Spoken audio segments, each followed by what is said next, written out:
Today will be talking about manufacturing space. जी हाँ, manufacturing space जो कंसिडर किया जाता है integral pillar of India's economic growth.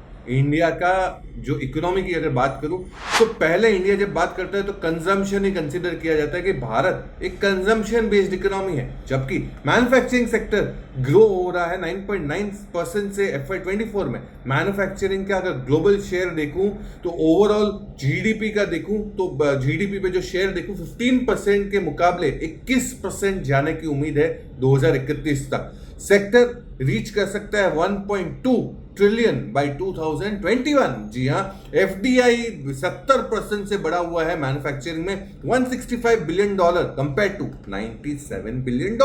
की सेक्टर्स जो मैन्युफैक्चरिंग में कंट्रीब्यूट करते हैं वो है auto, engineering, chemical, pharma, consumer durables. बहुत सारी अपॉर्चुनिटीज है इंडिया की मैन्युफैक्चरिंग स्पेस के लिए। एक उदाहरण दूंगा, इंडिया का जो शेयर है वर्ल्ड के वर्किंग पॉपुलेशन में 20%, सेम एज चाइना, जबकि एक्सपोर्ट्स इंडिया करती है सिर्फ 2.2%, जबकि चाइना एक्सपोर्ट करती है डबल डिजिट। कौन से ऐसे मेन फैक्टर्स है 5 जो मैन्युफैक्चरिंग को बहुत बड़ा बढ़ावा दे सकती है? सबसे पहला, production link incentive PLI 14 strategic sectors में है। आउटले जो सरकार ने किया है 2 लाख करोड़ का किया है। Auto component, solar PV, telecom, white goods यानी AC, LEDs, इलेक्ट्रॉनिक्स और भी बहुत कुछ। एक 1.07 लाख इन्वेस्ट किया गया है कंपनियों द्वारा इन PLI, जो जनरेट करता है 9 lakh crore sales. 7 lakh job creation हुए हैं, कंट्रीब्यूट करता है 0.7% टू द GDP।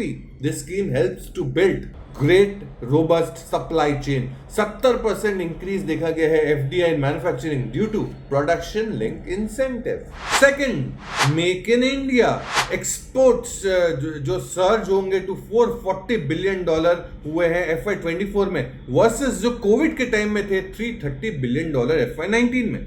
आपको पता है एक्सपोर्ट्स 1 ट्रिलियन का टारगेट है नेक्स्ट 5 इयर्स में, $1 trillion. Share of world export जो भारत का आज 2.2% पे है, वो 4% पे जा सकता है आने वाले 7 to 8 इयर्स में। एप्पल जो आईफोन मैन्युफैक्चर करती है एम कर रही है 25%, 25% of the iPhone from India. Lenovo जिनका प्लांट भारत में है वो एक्सपैंड कर रही है और एक्सपोर्ट्स करने की बहुत बड़ी योजना है इन 2025 from India.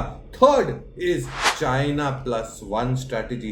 China plus one strategy यानी चाइना के अलावा भी कोई एक देश को मजबूती से खड़ा करना है, ग्लोबल कंपनियों को, फर्म्स को, जहां पे वो डाइवर्सिफाई कर पाए अपार्ट फ्रॉम चाइना। क्योंकि कोविड के समय में चाइना से बहुत सारे बॉटलनेक्स आ गए थे in terms of supply chain was concern. अब ग्लोबल कंपनियां, big sizes, big firms are looking for India as a sizable destination to manufacture China के अलावा, चाइना का ऑल्टरनेटिव।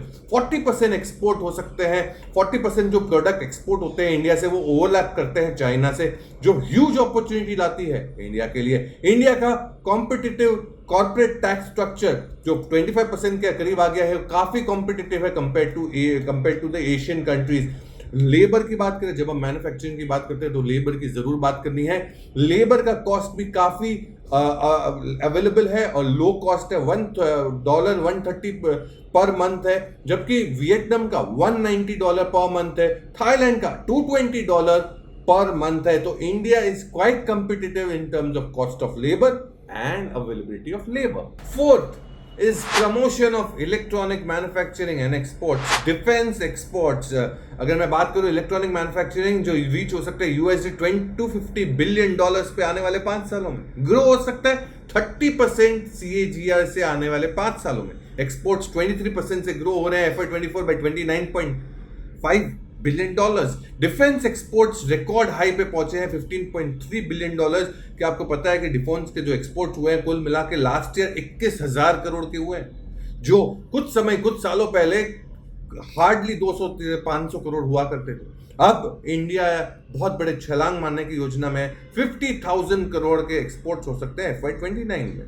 फिफ्थ, अदर फैक्टर्स में बहुत सारे फैक्टर्स आते हैं जो बहुत इंपॉर्टेंट है, जैसे कि ग्रोइंग डोमेस्टिक मार्केट, भारत का डोमेस्टिक कंजम्पशन बहुत ग्रो हो रहा है जो मैन्युफैक्चरिंग को बढ़ावा देगा। दूसरा, प्रॉक्सिमिटी टू की मार्केट्स, क्या आपको पता है कि मिडिल ईस्ट बहुत ही करीब है इंडिया के प्रॉक्सिमिटी में जोग्राफिकली, अफ्रीका करीब है, तो इससे भी एक बहुत बड़ा नेचुरल बेनिफिट मिलता है। नेचुरल से बात है, नेचुरल रिसोर्सेज लाइक आयरन और बॉक्साइट, कॉटन, ये सब की जो रिसोर्सेज है भारत में अच्छी अवेलेबिलिटी है जो बहुत बड़ा फायदा दे सकता है।